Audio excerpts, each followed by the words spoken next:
Hi, everyone. So welcome to our afternoon session.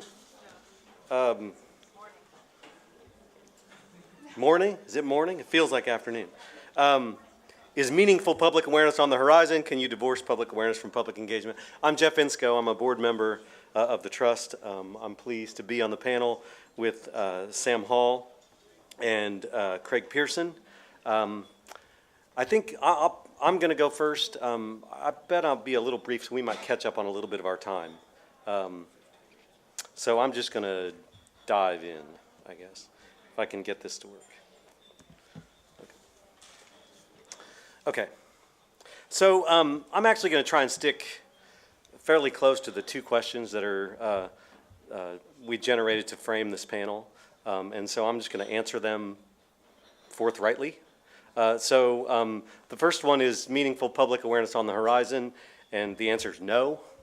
I hate to be gloomy about it, but the reason I think the answer to the first question is probably no is because I think that RP 1162 is the guidelines that have been incorporated by reference for public awareness programs is fatally flawed and needs to be replaced with completely new guidelines that are generated through PHMSA's regular rulemaking process. The obvious problem with 1162 is that the guidelines it sets forth are entirely industry-driven. And public awareness isn't a matter of specialized technical knowledge as other rulemakings are that have been incorporated by reference. And it's certainly not an area of any particular expertise on the part of the American Petroleum Institute.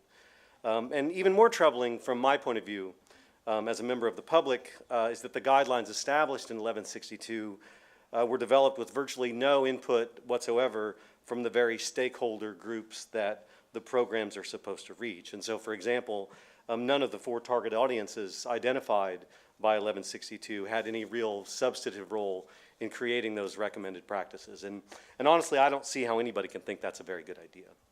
The other thing I would mention is that the programs themselves that the operators developed aren't available. And there's been a lot of discussion today in the last panel, for example, about transparency and trust. And this is yet another area where I think there's a missed opportunity to build some transparency and trust.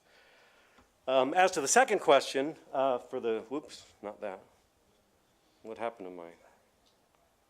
I went there. Oh, can you divorce public awareness from public engagement? I think that the answer to that one is no also.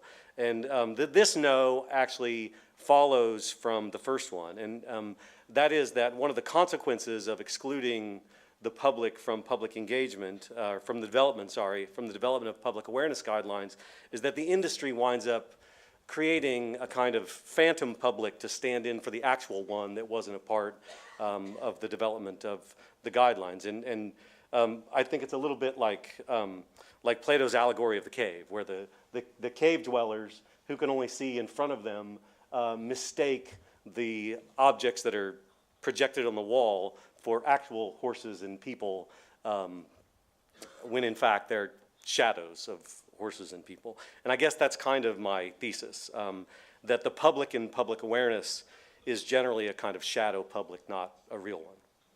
Okay, so to explain this, I have to back up a little bit. So I live along a pipeline, Enbridge's Line 6B, which I think has been rebranded now as Line 78. It runs through my backyard. There it is. This is what my backyard looked like before. But we bought this property in 2007, and in the 4 years before an Enbridge right-of-way agent knocked on my door to tell me that they were going to replace that pipeline, I never heard a single word from anyone in the company. I don't even recall receiving any mailings, although I might have, and I just don't remember, which I think itself is telling, because mailings are generally rather forgettable, except for maybe what Craig's going to show us today. And you know, even though when we bought the property, we knew there was a pipeline at the back of it. But I'm not proud to say that I couldn't have told you anything about that pipeline whatsoever. I couldn't have told you who owned it, what it transported, how old it was, the company's safety record, what to do if there was a problem, nothing at all. And then suddenly in 2011, the pipeline company became this ubiquitous presence in my life. and not a particularly positive presence in my life. And I learned more about them and their operations and the pipeline in my backyard than I ever wanted to learn. And I won't dwell on it, but I will just say that almost everything that I learned was not very positive. And so these encounters were actually my introduction to the company and the pipeline. They were how I became aware of them. So it didn't really matter what kinds of well-polished messages were being created by the Department of Public Awareness, off in some corporate office far away. The fact of the matter is the ways that right-of-way agents were interacting with me and my neighbors were de facto a part of they were the public awareness program for us. Which, for a minute, and I'll come back to that point in a minute, but that brings me back to 1162 and the kinds of messages that get created by those departments of public awareness off in distant corporate offices. So here's just an example. So while actual interactions with actual members of the public are taking place in actual communities, somewhere off in the distance, PR people are crafting public awareness campaigns for what I think is that shadow or imaginary public that in some ways is the product of the guidelines established in 1162. And my point, what I mean there is that these guidelines shape the way that public awareness campaigns proceed. And so here's an example from the introduction, that pipeline operators are an important factor in establishing communications and providing information necessary to help the public understand, that pipelines are the major transportation system for petroleum products and natural gas in the United States, how pipelines function, and the public's responsibilities to help prevent damage to pipelines. And partly I'm interested in the order of these things, that to help the public understand that pipelines are the major transportation system for petroleum products and natural gas. And just to give you an example of how that element is the one that seems to be emphasized, or the framing device for public awareness, it's there in the objectives of 1162 as well. Those objectives are to increase the public's understanding of the role of pipelines in transporting energy, and to help the public understand that while pipeline accidents are possible, they are a relatively safe mode of transportation, and that pipeline operators undertake a variety of measures to prevent accidents, et cetera.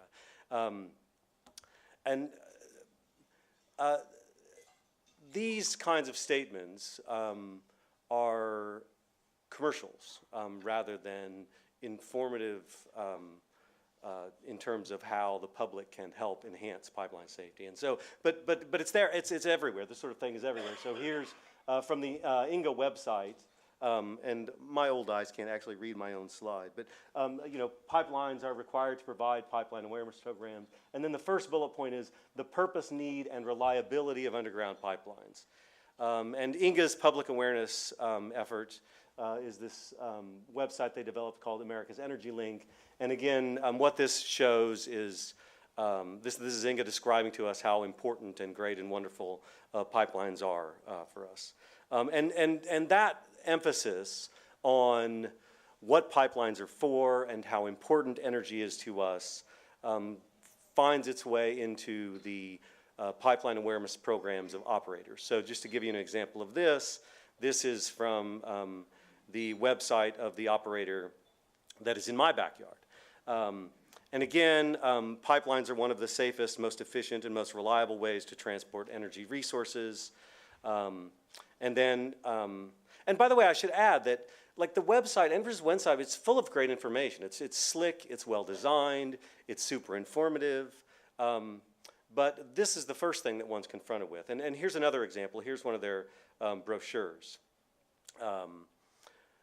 for pipeline safety. And the most prominent thing on the page, in the largest font, is the statement about how life takes energy, et cetera. And that actually is taken directly from Enbridge's advertising campaign. And so the point here, the thing that I'm emphasizing, is that there's a conflation of public relations or marketing with public awareness. And those are two very, very different things. And I actually think that this is a problem. It's actually counterproductive in terms of public awareness. And let me just say a word or two why.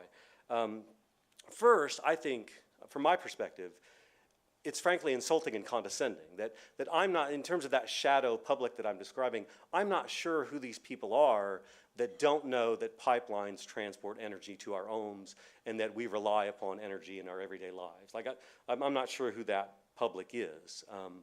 I don't think it's a real public. I think it's a shadow public. The second thing is that these kinds of statements are commercials. And we're bombarded with commercials all the time, everywhere we turn. And when people are confronted with commercials, they tend to stop listening, which is one of the reasons I think that most of the mailings that we receive as landowners, for example, are not very helpful. If the first thing that I see is life takes energy and pipelines are a relatively safe mode, I'm already throwing it in the trash. And then the third thing is maybe the most important thing, and that is that I actually think that these kinds of messages are contradictory and for that reason counterproductive. So on the one hand, operators through these kinds of public awareness statements are essentially telling us that like everything's all right, that we don't have to worry, that pipelines are generally safe and it's rare that they have incidents and so forth. In other words, the message is don't worry, you don't have to be concerned, we got this. And yet on the other hand, you're trying to get them to take an interest in what might happen if there is an incident. So like I wonder what would happen if instead of that kind of message, the message was, and Bernie Goldstein was great in talking about this yesterday, like what if the messages were about the realities of risk assessment? You know, like here's the company's safety record and things, and here's the safety record of the specific pipeline on your property. Those are the kinds of things that people want to know, and those are the kinds of things that are apt to get people interested instead of irritated. Okay, so and the thing is that if that doesn't, and by the way, just at the Chicago Public Awareness Working Group workshop.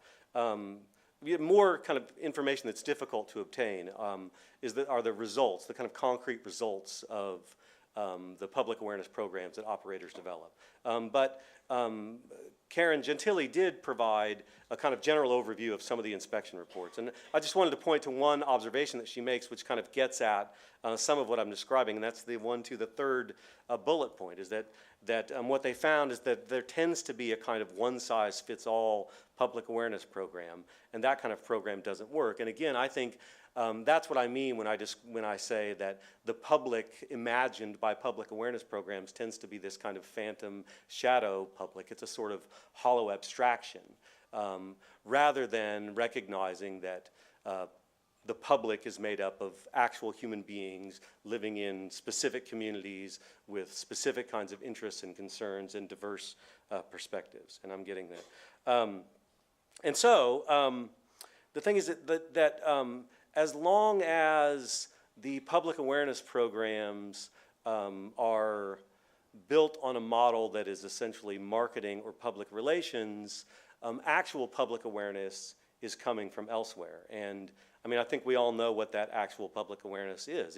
It comes from other kinds of public engagement. It comes from, you know, federal marshals showing up on your property with assault rifles, or it comes from images of pipeline operators who are building pipelines 10 feet away from people's homes, or it comes from, snarling dogs with bloody chops who are attacking protesters or militarized police. They're preventing peaceful protest. That those things, that kind of public engagement, and it is public engagement, is public awareness. And so until public awareness programs kind of get out of the distant corporate offices and become a part of every interaction that pipeline operators have with people, these are the more powerful messages that are going to be the takeaway. And I think in lots of ways they are counterproductive to public safety. And so I tried to just sort of state all of that to kind of sum up in the form of a basic set of propositions, which are public relations is not public awareness. Public awareness is public engagement. So that's all. Thank you.